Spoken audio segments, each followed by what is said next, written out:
Chicken মালাই কাবাব চুলায় এবং কয়লায় রেস্টুরেন্টের শেফদের মতো করে যেভাবে তৈরি করবেন, খুবই সিম্পল রেসিপি। ফার্স্টে আমি এখানে লেগ বোনলেস 5 কেজি নিয়ে নিছি।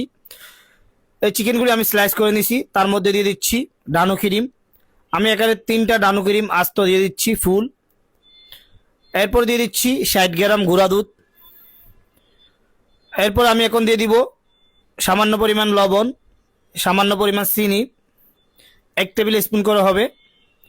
1.5 টেবিল স্পুন মতো বিট লবণ দিয়ে দিচ্ছি, সামান্য ধনিয়ার গুঁড়া দিয়ে দিচ্ছি, সামান্য পরিমাণ জিরার গুঁড়া দিয়ে দিচ্ছি, আদা রসুন পাউডার দিয়ে দিচ্ছি 1 চিমটি। হালকা একটু মিক্স গরম মশলা, আপনি চাইলে ধনিয়ার গুঁড়া জিরার গুঁড়া মিক্স গরম মশলা এটা স্কিপ করতে পারেন, কোনো সমস্যা হবে না। এখন দিয়ে দিচ্ছি 200 গ্রাম টক দই, 120 গ্রাম মতো দিয়ে দিচ্ছি কাঠবাদাম পেস্ট, সামান্য পরিমাণ সয়াবিন তেল দিয়ে দিচ্ছি যেন ফিনিশিংটা ভালো হয় মিক্স করার পরে। এখন ভালোভাবে মিক্স করে 2 ঘন্টা বা আড়াই ঘন্টার জন্য রেস্টে রেখে দিবেন।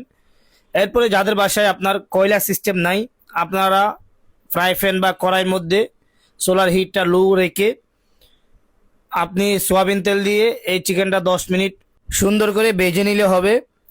চিকেনটা ভাজার সময় একটু খেয়াল করবেন, একটু নাড়াচাড়া করে দিবেন একটু পর পর, না হলে আপনার চিকেনটা পুড়ে যাবে। আর যাদের বাসায় কয়লা সিস্টেম আছে, আপনারা চাইলে এরকম শিকের মধ্যে বা কাঠির মধ্যে ভালোভাবে গেঁথে কয়লার মধ্যে সেঁকে নিতে পারেন 10 মিনিট, তাহলে আপনার মালাই কাবাব তৈরি হয়ে যাবে।